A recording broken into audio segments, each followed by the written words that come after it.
All right, and we are back here on the GSMC Football Podcast. And for the third part of the show, we are going to rank the running backs in the NFC South. I did want to bring up the Lions did extend one of their tackles, Taylor Decker, to a 3-year, $60 million contract extension. So I just wanted to bring that up. So good for the Lions and their fans. Making sure that they keep one of their key guys on the offensive line. So I just wanted to bring that up. But yeah, let's get into ranking the NFC South running backs. An interesting division this year. Last year, of course, the Buccaneers won it. This year, we'll see what happens.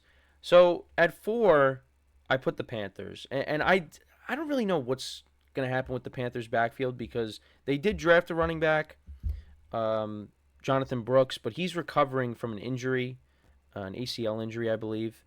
So I don't know what his timetable is, but they're expecting him to be the guy, I would imagine, because Miles Sanders was a disappointment. That's one of the reasons why I got the Panthers low or at 4.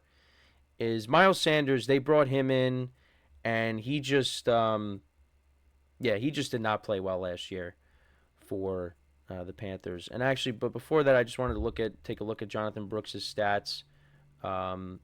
So in 11 games last year for Texas, 1,139 rushing yards, 10 rushing touchdowns. He had 286 receiving yards and a touchdown. He had 11 touchdowns in total.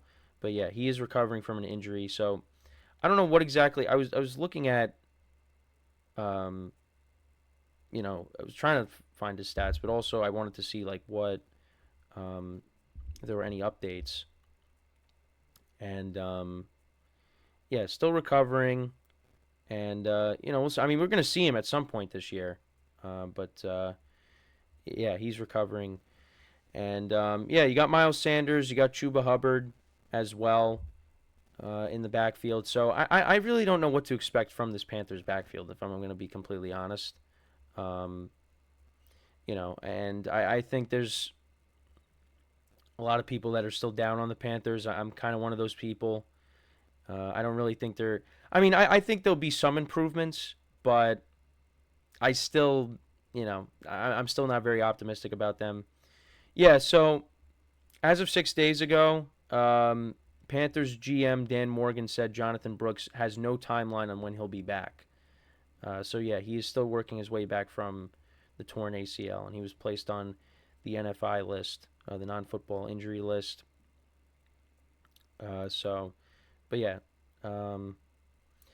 We'll see when he does eventually come back. So it's really going to be on. It's going to be on Miles Sanders, and it is going to be on Chuba Hubbard, which I think Chuba Hubbard's probably going to be the lead back because based off of what Miles Sanders did last year. Because looking at his stats from last year, and they were not very good.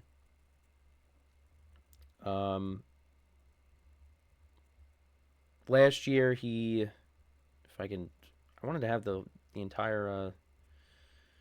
Here we go. Last year he had 432 rushing yards and 1 touchdown, compared to the previous season in Philly when he had 1,269 rushing yards and 11 touchdowns. So yeah, he was a disappointment last year for the Panthers. That looks like a bad contract. He could end up not even being on the team.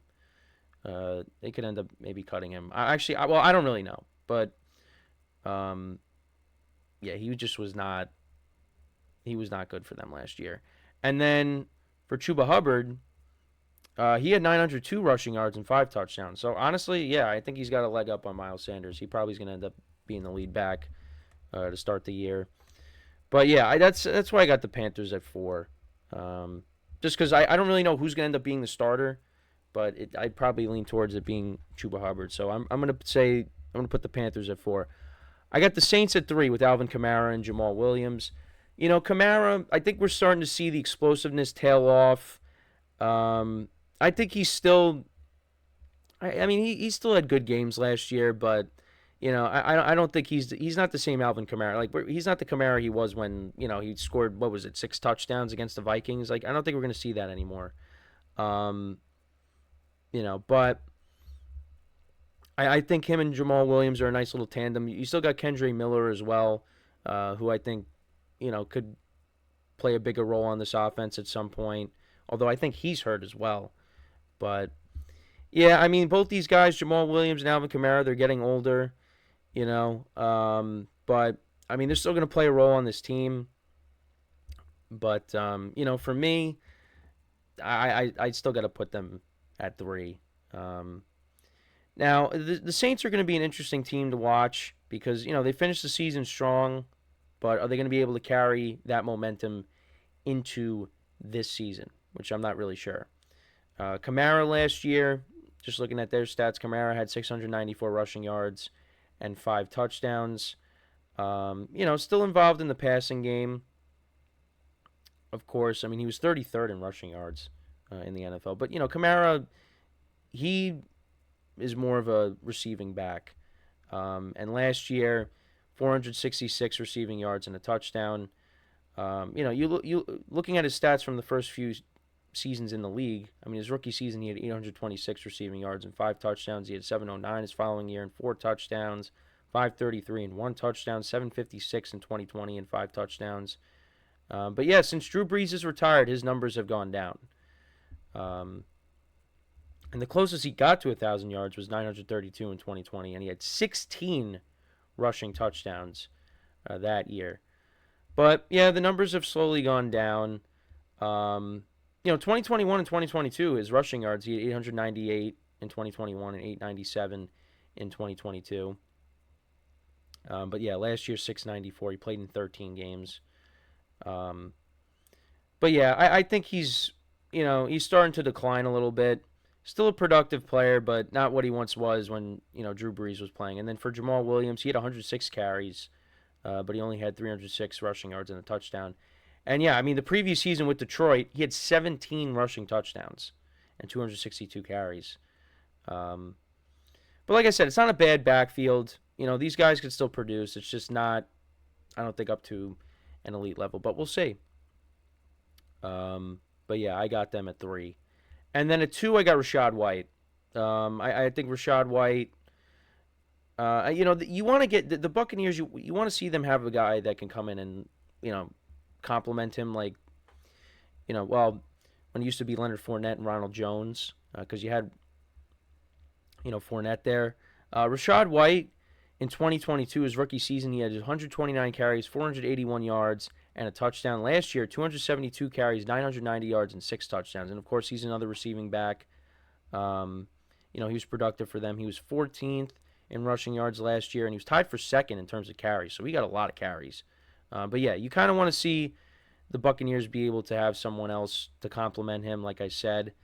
And then in terms of his receiving, he had 549 receiving yards and 3 touchdowns compared to the previous season where he had 290 and 2 touchdowns. That was with Tom Brady, his last year in Tampa.